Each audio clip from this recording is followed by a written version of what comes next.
Hello and greetings from Southern California. I am proud to be here hosting another webinar for the Global Summit Institute.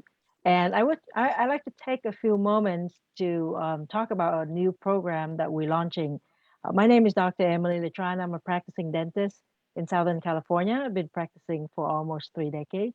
And I am very proud to be part of the Global Summit Institute. And as a dean, we are spearheading a new program called Doctorate of Business Administration with emphasis in healthcare business. This is a program where we have three different tracks helping doctors learn the business acumen so they can close that gap that we usually have between knowing how to run the business and their clinical excellence. The three tracks are financial, business administration, and research. So on the financial one, we'll